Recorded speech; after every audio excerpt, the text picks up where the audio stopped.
11 de janeiro, gente. E olha, é um filme velho como o mundo, esse que nós estamos assistindo nesse nosso verão com cara de inverno. Começa sempre de leve. Democracia se torna uma palavra coringa, que não tem significado nem definição próprios, não é nem demos do povo, nem é kratos de poder, é só um salvo-conduto para o injustificável. Um por um, os réus vão virando juízes e os juízes vão virando réus, e tudo que antes rendia indenização passa a render multa e até prisão. As pessoas são acusadas de crimes que não são crimes, mas as punições são verdadeiras. Não tem defesa, porque não tem crime, nem tem lei que defina isso como crime, e nem mesmo tem acusação formal. Então, como recorrer? Recorrer de quê? Recorrer a quem? E a tudo isso chamam Estado Democrático de Direito. Quando o pessoal abre o olho, as instituições já estão tomadas. Mas tem uma pedra no meio do caminho tem uma pedra. O país resiste a aceitar o logro. As polícias e as forças armadas resistem a aceitar o logro. E aí vem o golpe de Estado. O vandalismo, que até ontem foi um direito da classe operária, evolui para terrorismo.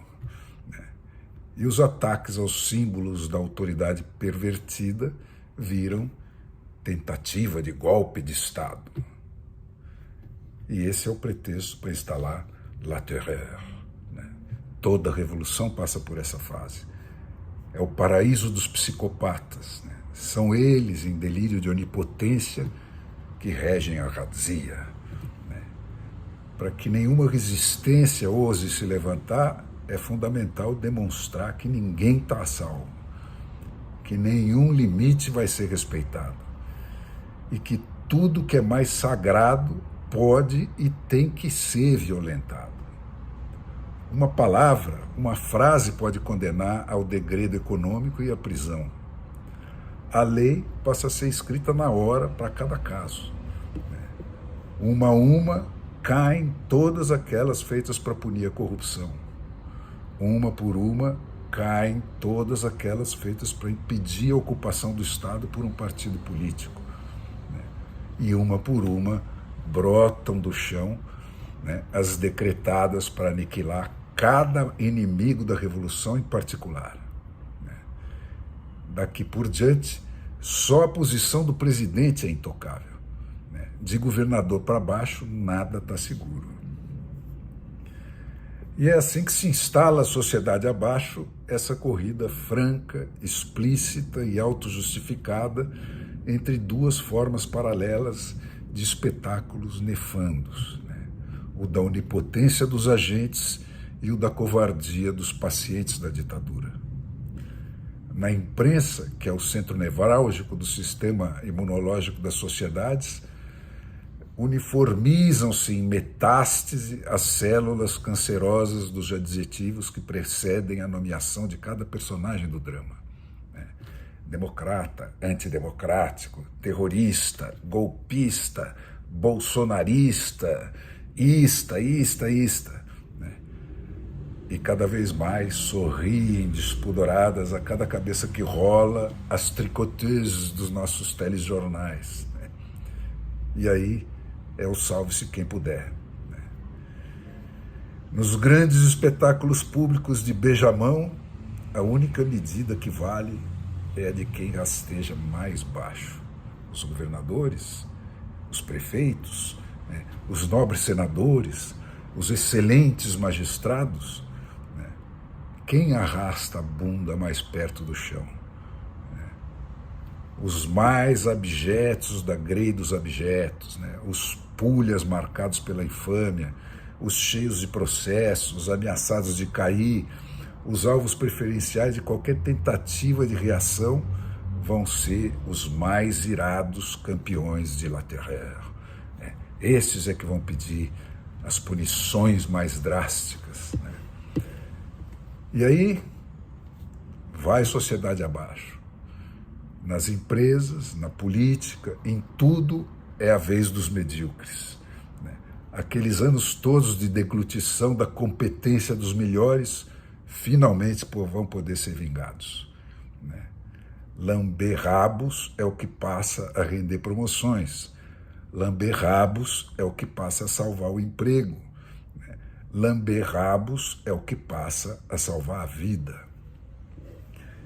E a indignação e ao ódio crescentes dos pacientes vai responder sempre à violência redobrada dos agentes da revolução, até que caiam todos os limites. Gente, como uma bomba de nêutrons, isso vai matando todos os traços positivos da condição humana, até que não sobre mais que a casca e o pior do recheio. Primeiro, os amigos abandonam os amigos. Apertando mais um pouquinho, os amigos passam a trair os amigos. Daí, desce-se para as famílias. Primeiro, os filhos abandonam os pais e, no final, os filhos traem os pais. E então, o medo vence o ódio, a polícia se torna dispensável, cada um é a polícia de si mesmo e o povo é a polícia da polícia. Gente, a gente pensa que isso é só para russo, só para chinês, só para coreano, mas isso teve sempre pairando sobre nós, essa sombra, como um eco do terror sobre o qual se formou gota por gota o componente cultural da psicologia do brasileiro. É esse que sempre esteve lá, abaixo da consciência, espreitando, até porque não tem nem memória atávica, nem memória vivida de outra coisa no Brasil. O Brasil, gente, é a criança violentada pelos pais. A origem disso remete a 1808 e ao resumo da Revolução Protestante, que foi aquela revolução que, depois de milênios de opressão, uma revolução educacional, depois de rios de sangue, de suor e de lágrimas, finalmente estabeleceu a ideia máter da democracia moderna, que é a ideia de que não existe mais o pecado por pensamentos e palavras, a ideia de que não existe mais o pecado que justifica tortura porque não permite a produção de prova. Pensou ou não pensou? E tá, ferro em brasa e tá. Como que você vai provar? Só existe pecado pelas obras, proclamam os protestantes, porque essas são palpáveis, essas são concretas, essas estão lá ou não estão lá. E é disso que nasce o mundo novo. É daí que começa o império da ciência. Mas a resposta dos soldados de Cristo, a resposta dos jesuítas que por 400 anos tiveram o monopólio da educação no Brasil, é a contra-reforma. A ferro e fogo tem que ser detido esse ataque da verdade fora do nosso controle sobre o dogma que é nosso. Essa invasão bárbara do dogma que é a muralha em torno do nosso esquema de poder. O pecado por obra, o pecado contra a propriedade alheia, que ao longo do caminho formou o caixa de todo o movimento, esse releve-se. Proíba-se de falar nele até que ele desapareça. E agora sim, só existe pecado por pensamentos e palavras. Só existe pecado para quem o inquisidor quiser que tenha pecado. É assim que faz, gente. Tortura e fogueira para os hereges, escravidão e chicote para os não brancos.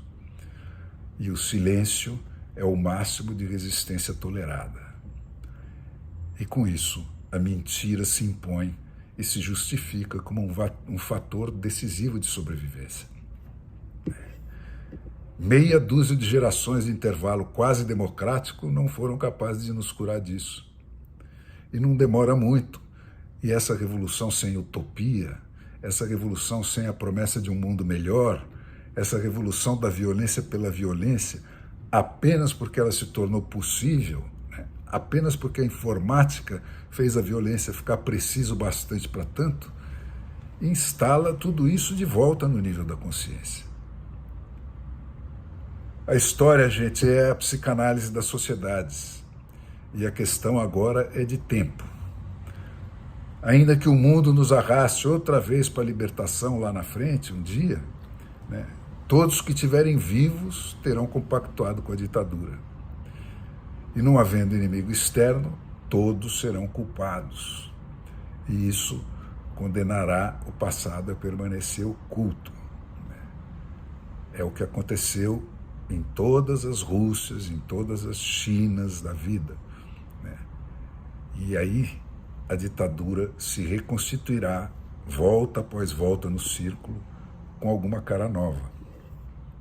A de um Estado bandido, chefiado por algum rei, né, formado nos porões de uma polícia política, inteiramente estruturada em cima da corrupção e do crime organizado, tem sido o padrão mais recorrente.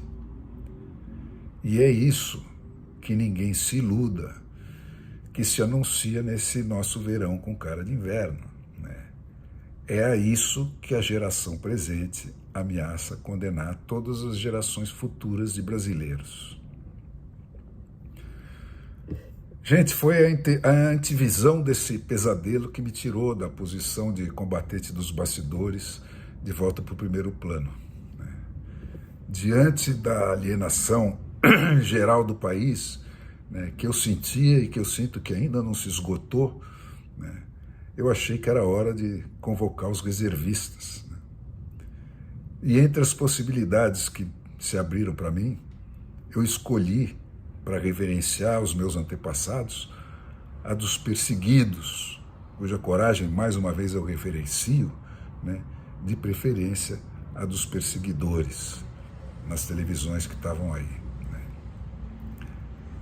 E agora eu estou denunciado pelo crime de desinformação sobre a rigidez do processo das instituições democráticas do país.